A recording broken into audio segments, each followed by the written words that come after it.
Puji Tuhan, Shalom Bapak Ibu Saudara Jemaat Home Ministry dimanapun Anda berada yang mengikuti ibadah melalui online pada saat ini. Kita akan sama-sama mempersiapkan hati kita untuk masuk dalam ibadah Home Ministry.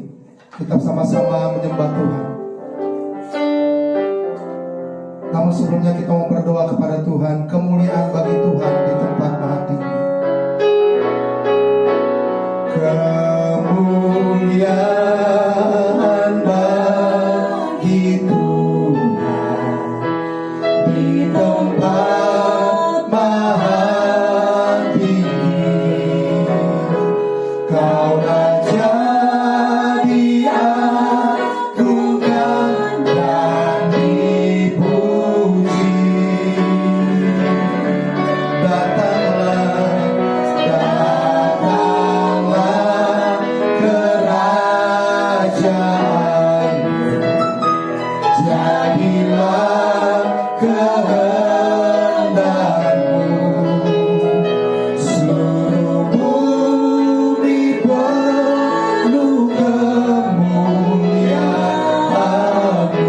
Kemuliaan bagi Tuhan, kemuliaan bagi Tuhan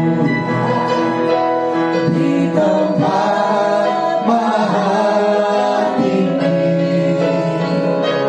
Kau Raja diagungkan dan dipuji. Datanglah, datanglah kerajaanmu, jadilah kehendakmu. Seluruh bumi penuh kemuliaan-Mu. Seluruh bumi penuh kemuliaan-Mu.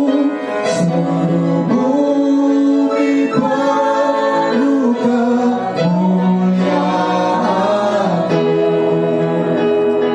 Mari kita sama-sama berdoa.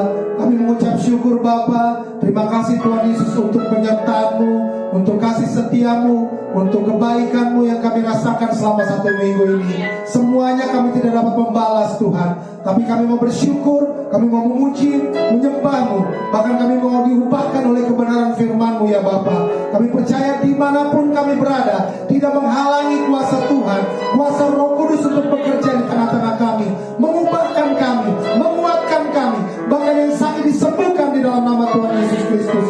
Kami siap untuk masuk dalam ibadah kami. Haleluya. Rinduanku Tuhan berada dekat-Mu Bapa.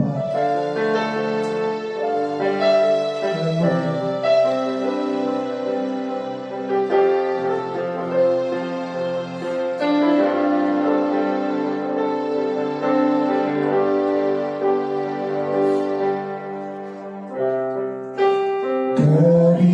Kerinduanku berada dekat-Mu Tuhan.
ya Bapa. Kerinduanku berada dekatmu, berada dekatmu Tuhan. Kerinduanku, kerinduanku selalu senangkan hatiku. Tak pernah ku bayangkan hidupku tanpamu.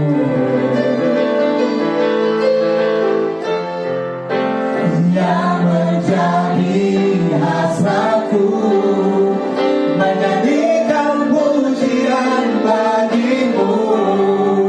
Aku menyembahmu, Yesusku yang ada di tata mulia. Aku memujimu dengan segenap hatiku. Amin.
kuasa namanya. Serukan nama Yesus, nama Yesus, menara yang kuat. Nama Yesus, kota benteng yang teguh. Nama Yesus, nama Yesus, kalahkan semua musuh. Nama Yesus di atas segalanya. Nama Yesus nama yang berkuasa. Haleluya. Bangkit, bangkit, serukan nama Yesus. Maju nyatakan, maju nyatakan kuasanya. Kita buat iblis gemetar, kalahkan tipu dayanya. Dengan kuasa namanya. Sama-sama serukan nama Yesus. Nama Yesus, menara yang kuat. Nama Yesus, kota benteng yang teguh. Nama Yesus, nama Yesus, kalahkan semua musuh. Nama Yesus di atas segalanya. Sekali lagi, nama Yesus, nama Yesus, menara yang kuat. Amin. Nama Yesus, kota benteng yang teguh.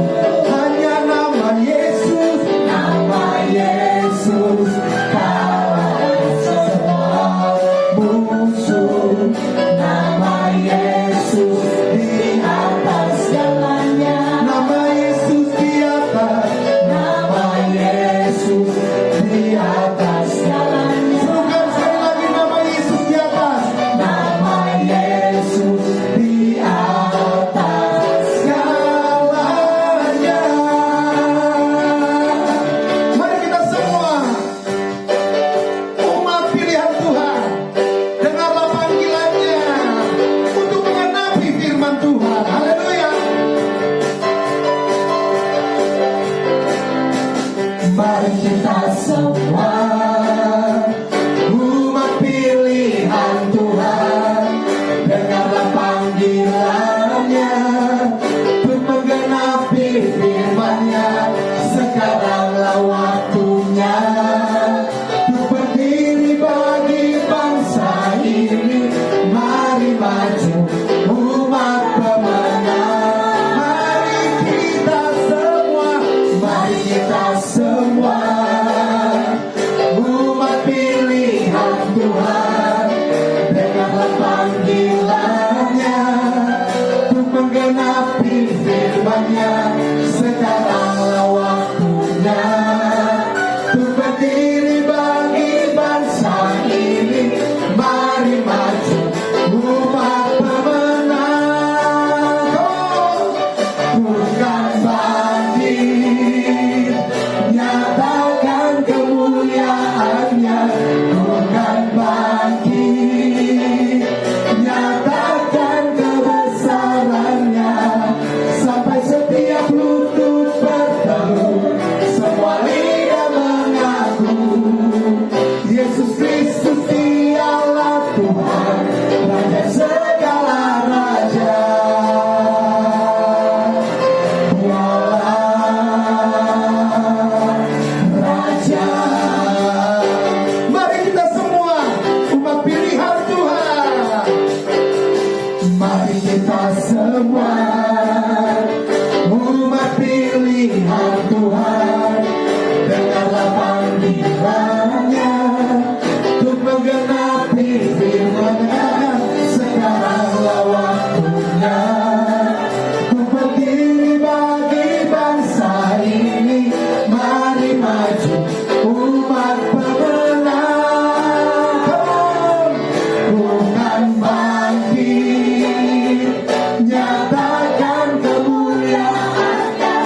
dikuatkan, yang sakit disembuhkan.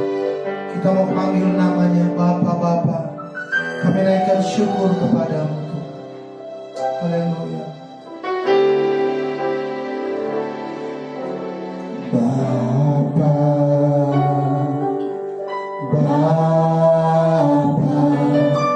ku naikkan syukur padamu.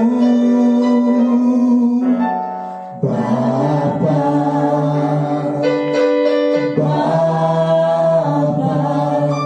ku sembah sujud kepadamu. Sekali lagi panggil dia Bapa.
Shalom Sobat Home Ministry dimanapun Anda berada. Saat ini kita akan membaca firman Tuhan yang diambil dari surat Roma pasal yang ke-8. Kita akan membaca mulai ayat 29 sampai dengan 39. Roma pasal 8 ayat 29 sampai 39. Tapi sebelumnya mari kita berdoa. Terima kasih ya Tuhan, Tuhan kami yang maha baik. Kami percaya Yesus Kristus Tuhan kami telah bangkit dan memberikan kemenangan kepada kami. Tuhanlah yang menopang kami, Tuhanlah yang menolong kami, Tuhanlah yang selalu ada dalam setiap permasalahan dan persoalan kami. Karena kami percaya tangan Tuhan selalu terulur untuk membantu setiap anak-anaknya. Karena itu saat ini ya Bapak, kami ada di tempat ini. Kami percaya ketika firman-Mu diberitakan, maka firman-Mu yang berkuasa saat ini menyembuhkan kami, memulihkan kami, memberkati kami di dalam nama Tuhan Yesus. Saat ini kami rindu mendengar firman-Mu. Biarlah Tuhan memakai hamba-Mu, pakai lidah, mulut, bibir hamba-Mu untuk menyampaikan kebenaran firman-Mu. Terima kasih ya Tuhan Yesus, terima kasih ya Bapa. Biarlah kuasa firman-Mu yang saat ini bekerja untuk kami. Dalam nama Tuhan Yesus, kami siap untuk mendengar firman-Mu. Haleluya. Amin. Ya, kita akan baca firman Tuhan dari Roma pasal yang ke-8 ayat 29 sampai 39. Kita baca bersama-sama ayat 29, demikian firman Tuhan. Sebab semua orang yang dipilihnya dari semula, mereka juga ditentukannya dari semula untuk menjadi serupa dengan gambaran anaknya, supaya ia, anaknya itu, menjadi yang sulung di antara banyak saudara. Dan mereka yang ditentukannya dari semula, mereka itu juga dipanggilnya. Dan mereka yang dipanggilnya, mereka itu juga dibenarkannya. Dan mereka yang dibenarkannya, mereka itu juga dimuliakannya. Sebab itu, apakah yang akan kita katakan tentang semuanya itu? Jika Elohim di pihak kita, siapa yang akan melawan kita?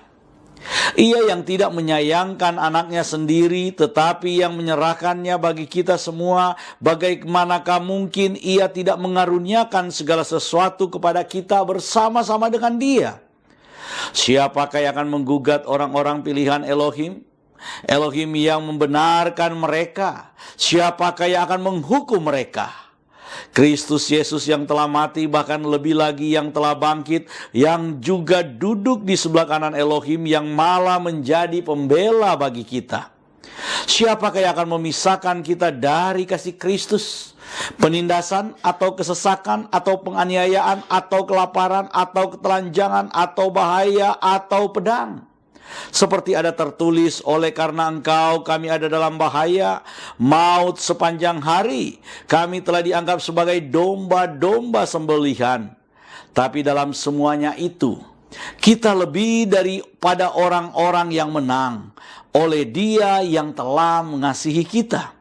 Sebab aku yakin bahwa baik maut maupun hidup, baik malaikat-malaikat maupun pemerintah-pemerintah, baik yang ada sekarang maupun yang akan datang, atau kuasa-kuasa, baik yang ada di atas maupun yang ada di bawah, ataupun sesuatu makhluk lain, tidak akan dapat memisahkan kita dari kasih Elohim yang ada dalam Kristus Yesus Tuhan kita.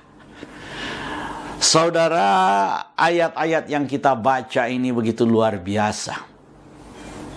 Kalau saudara berbicara tentang betapa pentingnya atau apa pentingnya menjadi orang percaya, apa lebihnya ketika kita kemudian percaya kepada pribadi yang bernama Yesus Kristus, yang kita kemudian percayai sebagai Tuhan dan Juru Selamat kita. Saya ingin supaya kita memahami terlebih dahulu. Dalam ayatnya yang ke-29, ayat 29 dan 30 sebenarnya ada khotbah tersendiri dari saya. Saya sudah khotbahkan ini menjadi 4 bagian yang bicara tentang keselamatan. Tapi saya ingin ringkas buat saudara dan saya untuk hari ini, khususnya untuk ayat-ayat yang sudah kita baca tadi. Mari kita perhatikan ayat 29. Sebab semua orang yang dipilihnya dari semula, mereka juga ditentukannya dari semula untuk menjadi serupa dengan gambaran anaknya, supaya ia, anaknya itu, menjadi sulung di antara banyak saudara. Saudara perhatikan, Jadi kalau orang Kristen berbicara tentang keselamatan, ketika orang Kristen itu kemudian berbicara tentang bahwa kita akan diselamatkan, bahwa percaya Yesus pasti diselamatkan, bahwa di bawah kolong langit ini tidak ada nama lain yang daripadanya kita bisa diselamatkan. Pokoknya kalau kita bicara tentang keselamatan, ingat baik-baik. Bicara tentang keselamatan dan menjadi tujuan dari keselamatan itu sendiri, Alkitab tidak pernah berbicara tentang sorga. Bahwa yang menjadi tujuan, yang menjadi panggilan dari orang-orang percaya, menjadi tujuan kenapa Kristus menebus kita, kita tidak berbicara tentang sorga, saudara. Tapi firman Tuhan berkali-kali ketika berbicara tentang keselamatan itu, maka Alkitab berbicara bagaimana manusia dikembalikan kepada fitrah asalinya. Manusia dikembalikan kepada hakikat asalinya. Manusia dikembalikan kepada eksistensi asalinya ketika dia diciptakan pertama kali. Jadi ketika bicara tentang keselamatan, itu bukan berbicara tentang, oh kita mau kemana saudara. Kita sedang berbicara tentang pemulihan hakikat manusia yang menjadi tujuan manusia itu diciptakan ketika Tuhan merancang penciptaan itu. Oleh karena itu, lewat ayat yang kita baca ini dikatakan, sebab semua orang yang dipilihnya dari semula, mereka juga ditentukan dari semula, tujuannya untuk menjadi serupa dengan gambaran anaknya. Jadi tujuan keselamatan itu supaya saudara dan saya, rupa kita dipulihkan kepada rupa asali kita ketika manusia pertama kali diciptakan, di mana rupa asali itu adalah gambar Kristus Yesus Tuhan kita. Jadi kalau kita berbicara tentang manusia diciptakan berdasarkan gambarnya Tuhan, berdasarkan rupanya Tuhan, maka saudara sedang berbicara tentang, ketika kita bicara tentang gambar Tuhan, kita sedang berbicara tentang komposisi. Komposisi ketika manusia itu diciptakan, komposisi ilahinya. Manusia diciptakan bukan cuma sekedar diciptakan, tapi dia punya komposisi, punya blueprintnya. Saudara punya formatnya, dan format manusia diciptakan adalah Kristus Yesus. Jadi ketika manusia itu diciptakan, dia ada blueprintnya saudara, ada frame-nya. Saya selalu kasih contoh saudara, kalau kemudian saudara supaya paham tentang frame itu, jadi begini. Mungkin di antara saudara ada yang kemudian kerja di percetakan. Nah kalau kita mengerjakan kerjaan-kerjaan percetakan, itu biasanya kita ada frame-nya. Kalau kita kemudian dulu, kalau sekarang mungkin sudah bisa langsung digitalisasi. Jadi kalau dulu saudara untuk kemudian mencetak buku dan segala macam, maka kita harus buat filmnya. Dari film itu kemudian kita baru buat plat. Nah, plat inilah yang kemudian akan mencetak. Jadi plat ini yang dimasukkan ke mesin, kemudian di mesin, kemudian dicetaklah, cetak keluar kemudian kertas yang sudah ada tulisan, ada gambar. Tapi untuk proses mencetak itu, untuk proses duplikasi itu, untuk menduplikat itu ada frame-nya, ada masternya. Nah, masternya itu oleh orang-orang, kalau orang-orang percetakan bilang itu prosesnya dari film. Jadi dari digital dia bikin film, dari film kemudian dia bikin plat. Nah, plat ini kemudian menjadi master. Saudara, ketika manusia diciptakan ada masternya. Manusia bukan asal diciptakan, tapi ada rencananya, ada frame-nya, ada masternya. Dan Alkitab berkata bahwa manusia diciptakan berdasarkan gambar Tuhan. Jadi frame-nya itu adalah gambar Tuhan itu sendiri. Adalah rupa Tuhan, adalah rupa Tuhan sendiri. Nah, siapa gambar Tuhan itu? Dalam Kolose 1 ayat 15 dikatakan bahwa gambar Tuhan itu adalah Yesus Kristus. Ia adalah gambar Tuhan yang tidak kelihatan. Saya sudah membahas tentang Kolose ini saudara. Tapi di sini ditekanin juga supaya menjadi serupa dengan gambaran anaknya. Jadi ketika kita berbicara tentang keselamatan, kita sedang berbicara bagaimana pemulihan gambar Tuhan dalam diri manusia. Apabila gambar Tuhan tidak dipulihkan dalam diri manusia, maka manusia itu tidak memiliki kualitas untuk mendapat bagian. Karena firman Tuhan bilang, darah dan daging tidak akan pernah masuk dalam kerajaan sorga. Jadi ketika kemudian kita sehakikat dengan Tuhan, kita kembali kepada rupa asali kita kembali kepada fitrah kita, maka akibat dari dipulihkan fitrah kita menjadi fitrah asali, maka semua spare part kita ini adalah spare part yang bisa ada di dalam hadirat Tuhan. Spare part yang bisa ada di dalam penyembahan kepada Tuhan dalam takhta Kristus. Spare part yang bisa ada di dalam rumah Bapa yang disebut oleh Kristus Yesus. Jadi tujuannya bukan sorganya. Tujuannya bukan tempatnya. Tapi tujuan kita diselamatkan supaya kita menjadi serupa dengan Kristus Yesus. Karena Yesus Kristus adalah frame, adalah blueprint, adalah fitrah asali manusia itu.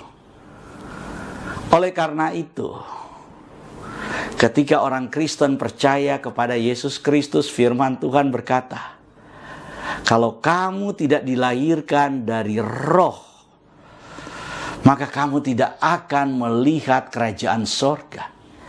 Jangankan saudara bicara tentang masuk sorga, lihat aja nggak bisa apabila kamu dilahirkan dari roh. Firman Tuhan di dalam Injil Yohanes pasal yang ketiga itu kemudian menceritakan bahwa ada dua jenis manusia, bahwa ada manusia roh, ada manusia daging. Siapa yang dilahirkan dari daging adalah daging, siapa yang dilahirkan dari roh adalah roh. Saudara, dalam khotbah saya sebelumnya, saya kemudian mengulas 1 Korintus pasal yang ke-15. Kalau saudara baca dari ayat 40, di situ dijelaskan bagaimana manusia daging itu yang lahir dari Adam, dan bagaimana manusia roh itu yang lahir dari Kristus. Adam yang pertama itu menjadi roh yang menghidupkan, menjadi roh yang hidup katanya, karena roh dia menjadi hidup. Tapi Adam yang kedua, yaitu Yesus Kristus, menjadi roh yang menghidupkan. Saudara, kelahiran manusia oleh Alkitab dibagi menjadi dua jenis. Yang pertama, kelahiran dari daging. Setiap manusia yang lahir memiliki daging, hidup sebagai manusia, maka dia itu lahir dari dagingnya Adam, saudara. Nenek moyang kita adalah Adam dan Hawa. Nah, kita lahir dari daging mereka. Ketika kita lahir dari daging mereka, saudara, daging mereka sudah tercemar dosa. Jadi kalau kita bicara tentang dosa warisan, bukan dosa itu diwariskan, bukan. Tapi kita sedang berbicara tentang dampak dosa yang kemudian implikasinya kita rasakan, yang akibatnya kita rasakan, yang saat ini kita alami, yang saat ini melekat dalam daging kita. Saudara nggak bisa bilang bahwa daging saya ini bukan daging Adam. Saudara nggak bisa bilang, oh daging saya ini berbeda, daging saya ini daging gorila. Nggak bisa, saudara. Manusia adalah manusia. Jadi ketika kita berbicara tentang masalah daging kita ini yang kita peroleh dari Adam, maka kita adalah manusia daging, saudara. Tapi ada satu pribadi yang tidak lahir dari daging Adam, tidak lahir dari benih Adam, yaitu Yesus Kristus. Tuhan kita Yesus Kristus adalah satu-satunya pribadi yang lahir dari Roh Kudus. Firman Tuhan bilang bahwa dia lahir dari Roh Kudus. Dia bukan lahir dari dagingnya Adam. Dia bukan lahir dari benihnya Adam. Dia bukan lahir dari genetikanya Adam. Tetapi genetika yang ada di dalam dia adalah genetika ilahi. Oleh karena itu di dalam Yohanes 1 ayat 18, Yesus Kristus itu disebut monogenes theos. Satu-satunya genetika dari Elohim itu sendiri. Oleh karena itu saudara, ketika kita berbicara tentang pribadi yang kemudian menjadi manusia roh, yang menjadi kemudian sumber kelahiran kembali lewat kelahiran roh, itu adalah Kristus. Jadi ketika kita dilahirkan kembali, percaya kepada Yesus Kristus, saudara memang masih mengenakan tubuh Adam ini. Kita masih mengenakan daging Adam ini. Tetapi sekali lagi, genetika yang ada di dalam kita, di dalam roh, kita sudah terikat di dalam genetika Kristus. Secara rohani saudara dan saya itu kemudian terikat di dalam genetika Kristus. Karena kita terikat dalam genetika Kristus, DNA saudara dan saya ada DNA Kristusnya, bukan DNA dagingnya, tetapi rohaninya. Oleh karena itu, ketika kemudian kita mati, daging ini kita lepaskan, daging ini kita tanggalkan, kita nggak mungkin bisa mati karena di dalam kita secara rohani ada DNA Kristus itu. Oleh karena itu, kita sudah mengambil bagian di dalam tubuh kebangkitan Kristus dan kita mendapatkan tubuh kebangkitan Kristus itu. Oleh karena itu ayatnya berkata, supaya ia anaknya itu menjadi yang sulung di antara banyak saudaranya. Karena kita memiliki DNA Kristus, kita memiliki genetika Kristus, maka kita mendapatkan tubuh Kristus yang baru itu. Kita mendapatkan tubuh kemuliaan Kristus. Kita mengambil bagian di dalam kekekalan Kristus. Kita mendapatkan tubuh sorgawi itu. Inilah maksudnya. Jadi ketika kita berbicara tentang keselamatan di dalam Kristus, itu adalah kembalinya fitrah asali manusia. Kembalinya hakikat asali manusia, yaitu menjadi segambar dan serupa dengan Tuhan. Dan gambar dan rupa Tuhan itu adalah Yesus Kristus Tuhan kita. Oleh karena itu, karena kita sudah segambar dengan Kristus, ayatnya selanjutnya bilang begini saudara. Saya loncat ayat 31. Ayat 30 nanti saudara dengar khotbah saya yang lain. Tentang proses panggilan, penetapan, kemudian pembenaran, kemudian dimuliakan. Itu sudah saya khotbahkan sendiri lengkap tentang serial keselamatan itu. Tapi yang saya ingin khotbahkan hari ini, ketika saudara itu menjadi milik Kristus, ketika fitrah asali kita itu langsung terekam, langsung dicatat, langsung ada di dalam takhta Kristus, langsung ada dalam rancangan kekal Tuhan. Ketika saudara dan saya ada dalam rancangan kekekalan Tuhan itu, kita kembali kepada fitrah asali kita. Kita kembali pada rencana awal Tuhan dalam kehidupan manusia. Maka firman Tuhan berkata begini saudara. Sebab itu, apakah yang akan kita katakan tentang semuanya itu? Rasul Paulus kemudian berkata, firman Tuhan ini berkata, apa yang ingin kita katakan tentang semuanya itu? Saudara perhatikan apa yang dikatakan oleh firman Tuhan ini. Ini adalah sebuah pernyataan dan pertanyaan Rasul Paulus yang sebenarnya merupakan ungkapan kebanggaan. Yang sebenarnya merupakan ungkapan retoris memang dari Rasul Paulus. Tapi dia ingin menyatakan hal yang luar biasa. Bahwa apalagi yang bisa kita katakan tentang semuanya itu. Bahwa kita adalah orang-orang yang sudah dipilih Tuhan. Kita adalah orang-orang yang sudah dikembalikan pada fitrah asali. Kita adalah orang-orang yang sudah diangkat Tuhan. Kita orang-orang yang sudah ditetapkan oleh Tuhan. Dan kita adalah orang-orang yang dimuliakan oleh Tuhan. Kalau saudara baca ayat 30.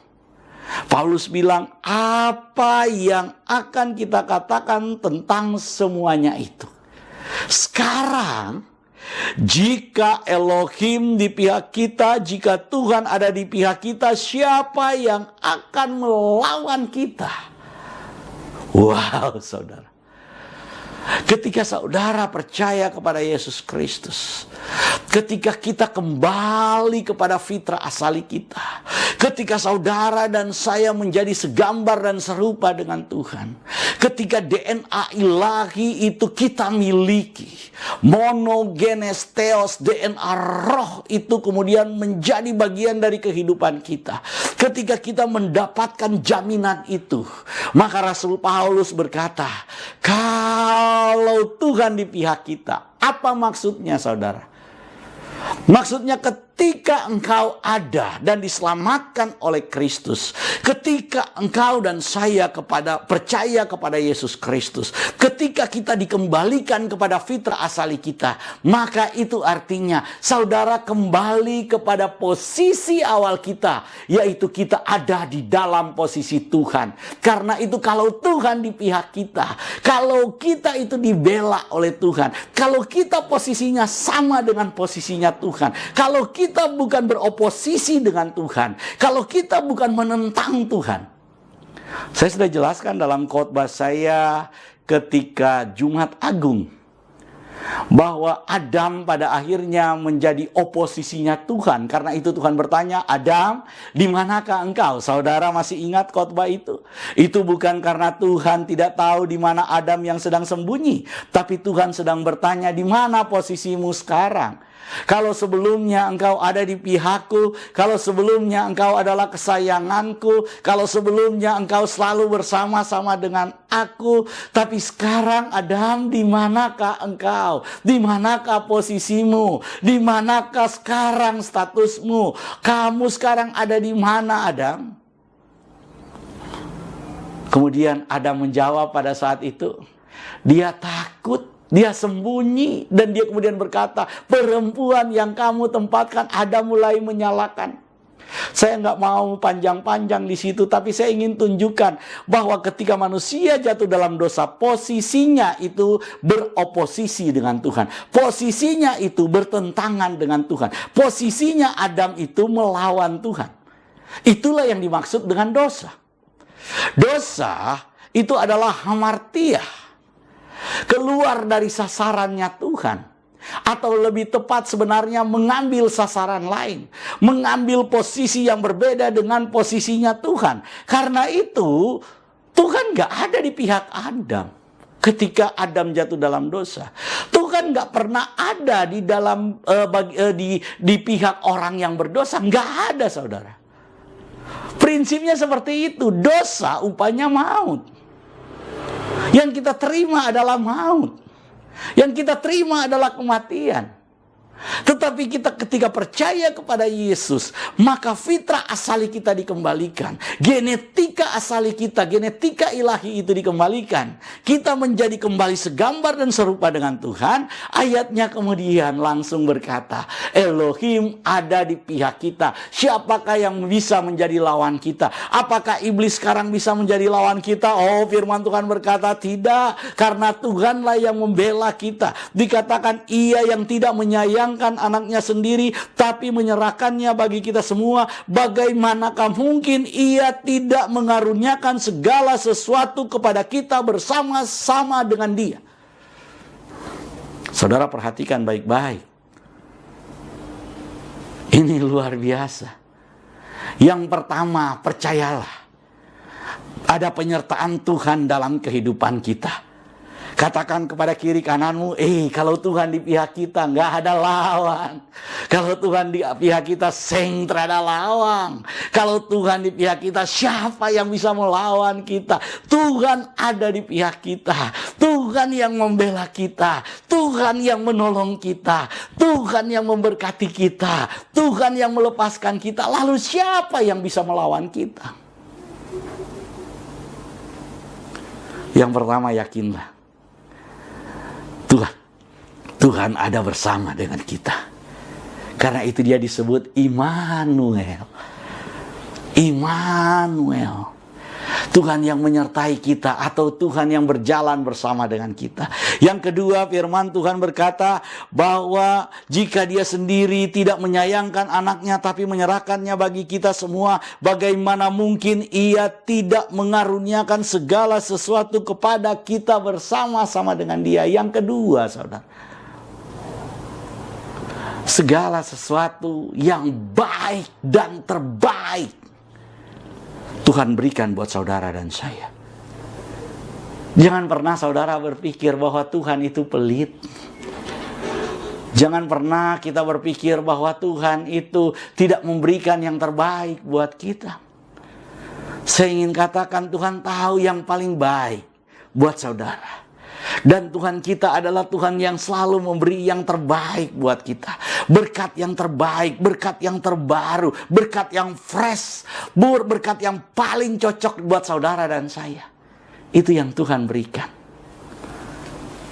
Karena itu kalau saudara sudah ada di pihak Tuhan, maka perhatikan bahwa Dia mengaruniakan segala sesuatu bagi saudara dan saya. Jadi jangan berprasangka buruk kepada Tuhan. Jangan berpikir karena kita ada dalam kondisi yang saat ini sedang sulit. Jangan berpikir karena masalah kita terus berdatangan. Jangan kemudian berpikir karena saudara masih bergumul saat ini, maka Tuhan tidak mengasihi kita. Oh, kita punya pandangan yang salah tentang Tuhan. Tuhan kita baik. Tuhan kita maha kasih. Tuhan kita, firman Tuhan katakan, mengaruniakan segala sesuatu buat kita yang terbaik untuk kita. Jadi ketika kita ada dalam kondisi sulit, ketika kita masih ada dalam pergumulan, percayalah, Tuhan gak pernah tinggalkan kita. Dalam segala keadaan, dalam segala perkara, saudara dan saya tetap akan melihat pertolongan Tuhan. Saudara akan keluar dari masalah saudara, dan saudara akan kemudian berdiri dan bersaksi, Tuhan baik, Tuhan baik, Tuhan telah melepaskan saya, Tuhan telah menolong saya. Karena itu jangan sekali lagi punya prasangka buruk tentang Tuhan. Selanjutnya saudara, ayat 33. Siapakah yang akan menggugat orang-orang pilihan Elohim? Elohim yang membenarkan mereka, siapa yang akan menghukum mereka? Saudara, ini yang berkali-kali saya katakan. Kalau Tuhan yang sudah melepaskan kita, lalu kenapa ada intimidasi bahwa kamu akan dihukum, bahwa kamu akan masuk neraka, bahwa kamu akan begini, akan begitu. Saudara, ayatnya bilang, siapakah yang akan menggugat orang-orang pilihan Elohim? Kita tahu bahwa pendakwa itu adalah iblis. Kita tahu bahwa yang menggugat orang-orang percaya itu adalah iblis. Tapi firman Tuhan berkata, kalau Tuhan itu yang membenarkan kita, lalu siapa yang bisa menggugat saudara? Siapa yang bisa menuntut saudara? Siapa yang bisa menghukum saudara? Tuhan hakim yang adil itu yang kemudian ada di pihak kita. Tuhan hakim yang adil itu yang menjadi pembela kita. Jadi siapa yang bisa menghukum kita? Tuhan sudah membenarkan saudara.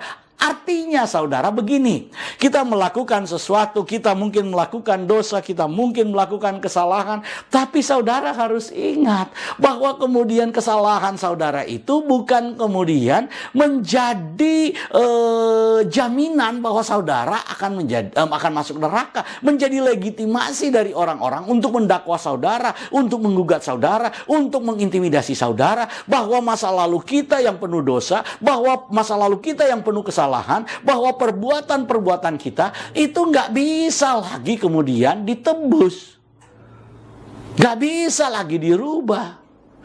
Firman Tuhan berkata kepada kita, kalau Tuhan itu yang memilih, siapakah yang akan menggugat? Siapakah yang akan menghukum kalau Tuhan sudah benarkan? Saudara, yang dibenarkan itu maksudnya begini. Ketika kita melakukan sesuatu, melakukan kesalahan, Tuhan itu membenarkan. Membenarkan bukan membenarkan kesalahannya. Tapi Tuhan kemudian sudah menganggap kita benar. Dia kemudian memberikan kemurahan buat kita. Dia memberikan anugerah buat kita. Kita adalah orang-orang yang terhukum. Tapi dia kemudian berkata, mereka kemudian mendapatkan grasi dari saya. Mereka mendapatkan pengampunan dari saya. Jadi saudara, kalau kita berbicara tentang Tuhan yang membenarkan, itu artinya bahwa Tuhan itu memberikan grasi buat saudara dan saya. Tuhan memberikan kita pengampunan. Tuhan memberikan kita hal-hal yang membuat kita itu tidak dihukum, saudara. Harusnya dihukum. Saudara, kalau saudara pernah mengerti hukum ya, atau saudara pernah masuk penjara misalnya, melakukan kesalahan kemudian masuk penjara, biasanya kan yang ditunggu setiap 17-an itu adalah remisi, pengurangan hukuman.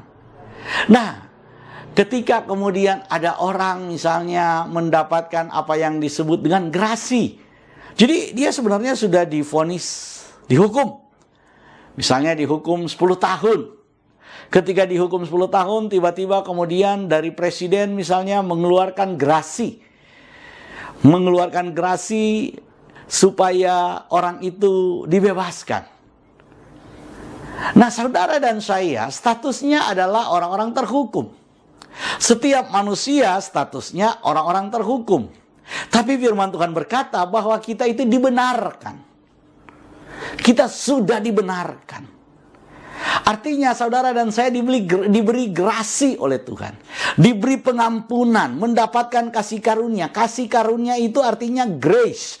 Itu adalah grasi itu yang kemudian Tuhan berikan buat saudara dan saya. Seorang raja Inggris misalnya, atau raja-raja Eropa pada zaman dulu saudara, mereka kemudian suka memberikan pengampunan itu. Ketika kemudian dia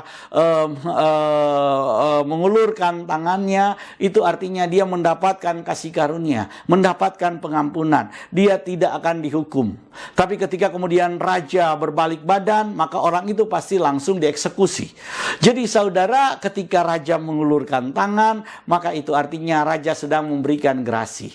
Dan Tuhan mengulurkan tangan buat saudara dan saya. Karena itu ayatnya bilang bahwa siapakah yang dapat menghukum orang-orang yang dibenarkan oleh Tuhan. Jadi ketika kita, saudara dan saya, kembali kepada fitrah asali kita, kita kembali dalam keserupaan kita dengan Tuhan, maka saudara mendapatkan pengampunan total. Siapa yang bisa hukum?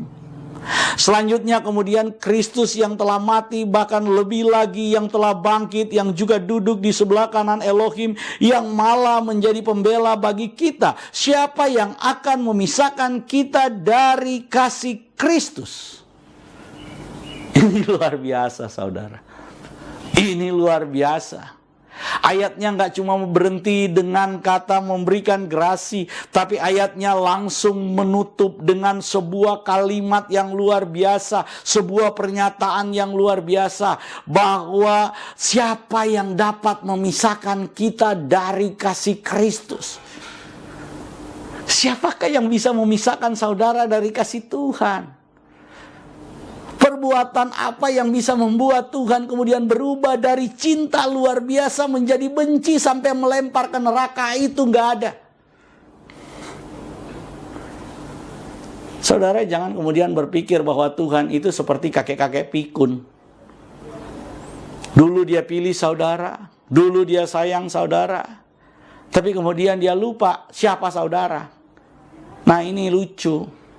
Banyak orang kemudian berpikir bahwa Tuhan itu ya seperti orang tua pikun. Jadi ketika dia memilih kita, saudara bayangkan, berapa sih umur manusia?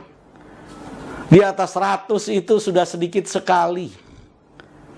Umur manusia normal itu antara 70. Harapan hidup orang Indonesia itu berdasarkan data BPS, itu Badan Pusat Statistik, itu 70-an tahun. Itu perempuan. Laki-laki cuma 67 tahun. Jadi kalau di rata-rata harapan hidup orang Indonesia itu ada di angka 69-70 tahun. Alkitab juga berkata seperti itu. Umur manusia 70 tahun, kalau lebih maka sisanya itu banyak penderitaan, banyak nyusahin orang.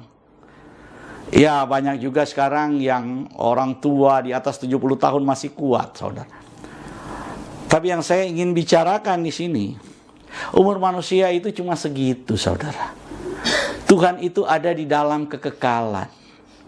Masakan ketika saudara dipilih di dalam kekekalan, saudara kemudian hidup dan kemudian Tuhan panggil kita, dan Tuhan benarkan kita, kemudian Tuhan muliakan kita. Masakan dalam proses yang dilakukan oleh Tuhan yang Maha Kuasa itu dia bisa salah? Masa dia bisa salah orang? Masa dia bisa salah pilih? Nggak ada, Tuhan nggak mungkin salah pilih. Kalau saudara dan saya adalah orang-orang pilihan Tuhan, yang ditetapkan oleh Tuhan, yang kemudian dibenarkan oleh Tuhan, yang pada akhirnya nanti akan dimuliakan oleh Tuhan, masa Tuhan salah pilih? Tuhan nggak salah pilih. Tuhan Maha Kuasa. Kalau saudara berkata bahwa kemudian, bisa berubah, orang bisa berubah, berarti Tuhan nggak Maha Kuasa. Gimana Tuhan Maha Kuasa bisa salah pilih? Hari ini dia berdosa, dilempar ke neraka. Besok dia bertobat, ditarik lagi. Lusa dia bikin salah lagi, dilempar lagi. Saudara, mana ada begitu? Memangnya Tuhan gak tahu masa depan? Memangnya Tuhan gak tahu apa yang akan terjadi? Saya sudah bilang ketika Tuhan menetapkan dia berada di luar ruang dan waktu. Itu disebut dengan waktu kairos. Ditetapkan di dalam kekekalan. Saudara dan saya ditetapkan di dalam kekekalan. Di dalam kekekalan Tuhan itu sudah dari A sampai Z. Dari Alfa sampai Omega. Itu sudah. Tapi kita harus ada di dalam kronos. Jadi ketika Tuhan tetapkan, sudah saudara. Sudah, kalau kita bicara garis waktu, ini sudah. Ini menjadi past tense. Ini menjadi waktu lampau di mata Tuhan. Tapi kita ada dalam kronologi waktu. Kita harus menjalani kronologi waktu ini. Waktu yang kemudian bergerak, berurutan, memiliki kronologi. Tapi di dalam waktunya Tuhan, di dalam kairosnya Tuhan, yang tadi kita baca ditetapkan, itu dari Alfa sampai Omega rencananya udah selesai. Jadi nggak mungkin salah Tuhan memilih saudara. Nggak mungkin salah Tuhan pilih saudara. Kalau kemudian itu ada yang pergi, nah memang dari awal orang itu berarti bukan pilihan. Kalau dia orang pilihan, nggak mungkin dia pergi. Nggak mungkin dia meninggalkan Tuhan. Oleh karena itu dikatakan, siapa yang dapat memisahkan kita dari kasih Kristus? Apakah penindasan? Penindasan nggak cukup memisahkan saudara. Penindasan itu nggak bisa membuat saudara menyangkal Tuhan. Kalau saudara orang pilihan Tuhan. Penindasan itu nggak mungkin bisa membuat saudara kemudian menghujat Tuhan. Kenapa? Karena penindasan itu nggak cukup kuat.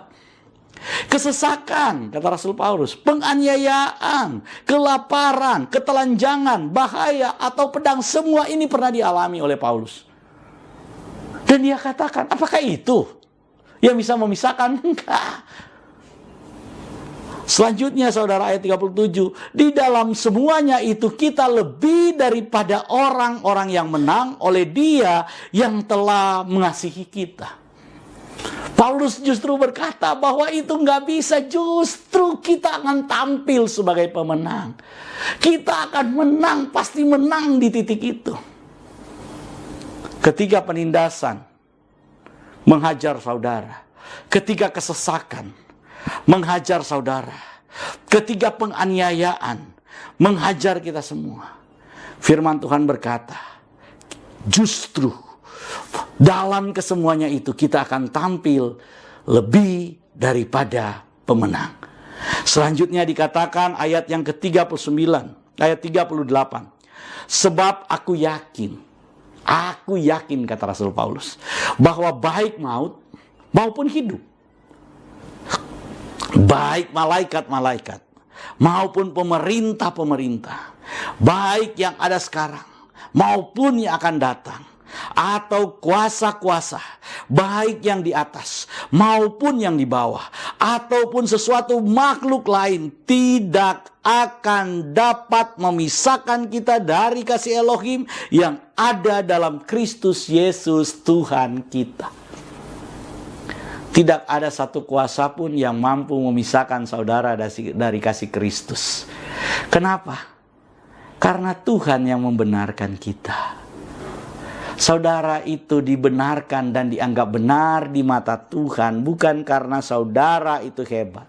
bukan karena saya hebat, bukan karena kita luar biasa melakukan kebenaran, bukan kita luar biasa melakukan perintah-perintah Tuhan, bukan, tapi karena Tuhan mengasihi kita, tapi karena Tuhan memberi kita kasih karunia, tapi karena Tuhan memberi kita anugerah. Itulah yang membuat kita, saudara dan saya, diselamatkan. Itulah yang membuat saudara dan saya bisa melakukan kebenaran. Itulah yang membuat saudara dan saya bisa melakukan hal-hal yang baik. Bukan karena kita baik, bukan karena kita punya niat baik, bukan karena kita punya sesuatu yang baik, bukan, tapi karena Tuhan yang baik memberikan saudara dan saya anugerah, memberikan saya kasih karunia, memberikan saya kekuatan, memberikan kita semua hal-hal yang baik itu sehingga kita melakukan kebaikan. Jadi ketika saudara dan saya melakukan kebaikan, ingat baik-baik, itu menjadi tanda bahwa Tuhan itu nyata bersama dengan kita. Ketika kita ada dalam pergumulan tapi kita bisa masih mengangkat tangan menyembah Tuhan, itu artinya apa? Itu artinya saudara masih ada di dalam penyertaan Tuhan. Itu adalah tanda yang luar biasa bahwa kasih karunia Tuhan tidak meninggalkan kita. Ketika Yusuf dijual sebagai budak, firman Tuhan berkata, walaupun dia menjadi budak, walaupun dia menjadi orang yang teraniaya, tetapi Tuhan menyertai dia, Tuhan menolong dia, sehingga Tuhan membuat kepala Potifar itu, pengawal raja itu, berbelas kasihan kepada Yusuf. Ketika Yusuf dicebloskan ke dalam penjara, gak ada harapan, kegelapan ada bersama dengan dia, tetapi firman Tuhan berkata, di situ pun kasih karunia Tuhan ada bersama dengan dia, sehingga kepala penjara itu begitu mengasihi dia. Ingat baik-baik, orang percaya itu bukan berarti tanpa masalah. Orang percaya itu bukan berarti tanpa pergumulan.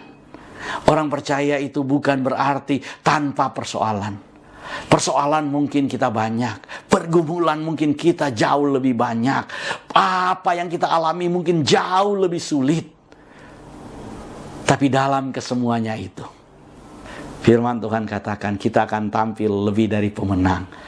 Karena tidak ada satupun alasan yang membuat kita terpisah dari kasih Kristus.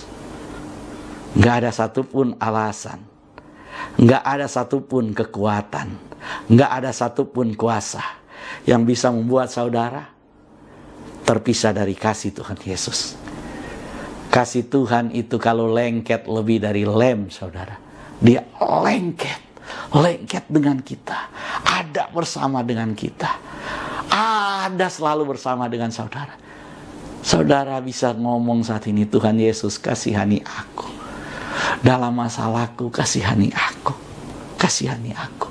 Percayalah, kasih Tuhan gak pernah jauh dari saudara dan saya. Amin. Sobat Home Ministry dimanapun Anda berada, saat ini kita akan masuk dalam sakramen perjamuan kudus. Dan saya persilakan saudara yang ada di rumah untuk bangkit berdiri. Bagi saudara-saudara yang saat ini sudah menyiapkan sarana perjamuan kudus, mohon dipegang. Dan kita akan doakan sama-sama. Di dalam nama Tuhan Yesus saat ini kami mengangkat roti dan anggur ini. Kami kuduskan, kami sucikan di dalam nama Tuhan Yesus, menjadi layak digunakan untuk perjamuan kudus ini. Dalam nama Tuhan Yesus, haleluya, amin. Saudara, dengarkanlah ketetapan perjamuan kudus. Yesus berfirman, "Akulah roti hidup yang telah turun dari sorga. Jikalau seorang makan dari roti ini, ia akan hidup selama-lamanya. Dan roti yang kuberikan itu ialah dagingku, yang akan kuberikan untuk hidup dunia." Maka kata Yesus kepada mereka, Aku berkata kepadamu, sesungguhnya jikalau kamu tidak makan daging anak manusia dan minum darahnya, kamu tidak akan mempunyai hidup dalam dirimu. Barang siapa makan dagingku dan minum darahku, ia mempunyai hidup yang kekal, dan aku akan membangkitkan dia pada akhir zaman. Sebab dagingku adalah benar-benar makanan, dan darahku adalah benar-benar minuman. Barang siapa makan dagingku dan minum darahku, ia tinggal di dalam aku dan aku di dalam dia. Sama seperti Bapa yang hidup mengutus aku dan aku hidup oleh Bapa, demikian juga barang siapa yang makan aku akan hidup oleh aku. Inilah roti yang telah turun dari sorga, bukan roti yang dimakan nenek moyangmu dan mereka telah mati. Barang siapa makan roti ini, ia akan hidup selama-lamanya. Dan ketika mereka sedang makan, Yesus mengambil roti, mengucap syukur, memecah-mecahkannya, lalu memberikan kepada murid-muridnya dan berkata, "Ambillah, makanlah, inilah tubuhku."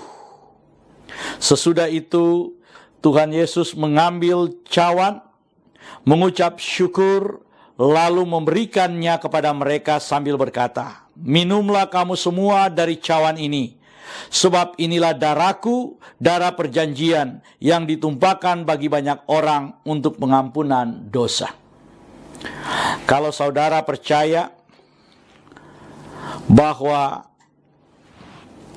roti dan anggur ini adalah penyatuan dengan tubuh Tuhan Yesus Kristus, mari kita angkat lebih tinggi dari kepala kita, dan mari kita sama-sama mengaku, dalam nama Tuhan Yesus, saya percaya inilah tubuh dan darah Tuhan Yesus.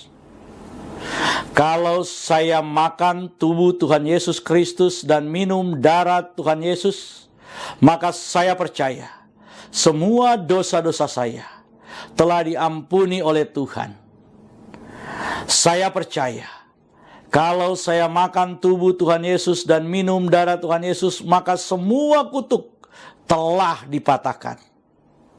Saya percaya kalau saya makan tubuh dan minum darah Tuhan Yesus, maka semua sakit penyakit saya telah disembuhkan.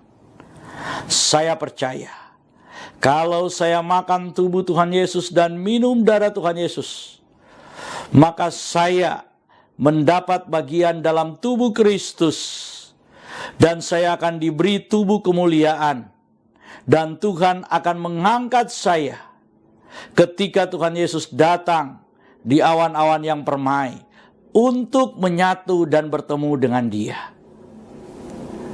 Saya percaya inilah tubuh dan darah Tuhan Yesus Kristus. Kita angkat lebih dulu tubuh Tuhan Yesus Kristus dan kita berkata, inilah tubuh Tuhan Yesus Kristus dalam nama Tuhan Yesus.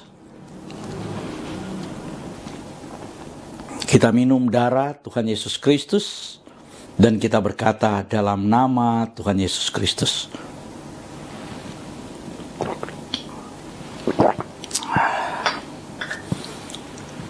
Mari kita mengucap syukur bersama-sama.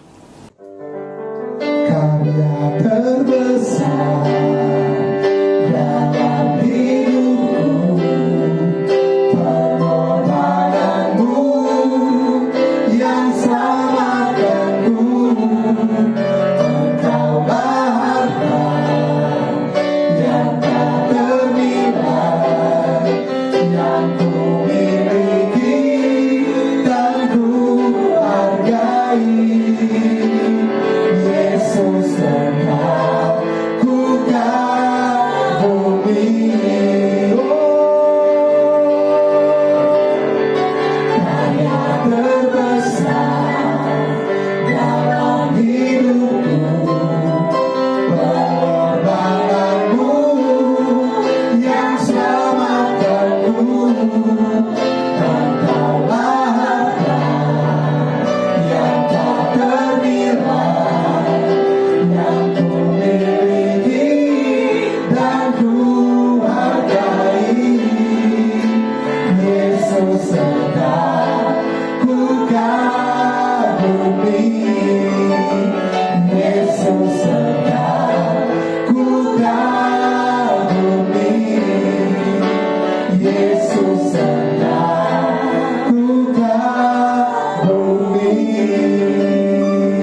Jemaat Tuhan, kita sudah ada di penghujung ibadah kita hari ini.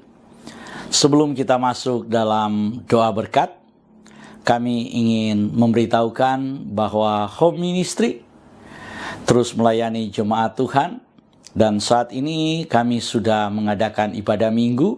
Dan Sobat Home Ministry, atas nama Gembala Sidang Home Ministry, yaitu Pastor Doni Toisuta, kami mengucapkan terima kasih atas semua partisipasi saudara-saudara, atas semua kehadiran saudara dalam mengikuti ibadah pada hari ini. Kita akan mengakhiri ibadah kita.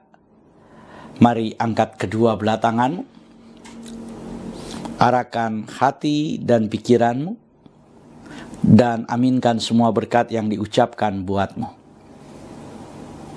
Di dalam nama Tuhan Yesus, diberkatilah hidupmu, diberkatilah keluarga, suami, istri, anak-anak, dan cucu-cucumu. Diberkatilah rumah tempat tinggalmu, diberkatilah sumber-sumber mata pencarian, pekerjaan, dan karirmu. Diberkatilah tubuh jasmani dan kesehatanmu. Dan diberkatilah pertumbuhan rohanimu. Biarlah semua berkat dari Bapa Sorgawi, Bapa Yahweh namanya, cinta kasih dari Tuhan kita Yeshua HaMashiach, dan persekutuan dengan Roh-Nya yang kudus, menyertai kita semua mulai dari sekarang sampai selama-lamanya. Kita yang percaya diberkati oleh Tuhan dan menerima berkat Tuhan ini. Mari sama-sama kita berkata, Amin.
Tuhan Yesus memberkati kita semua. Shalom.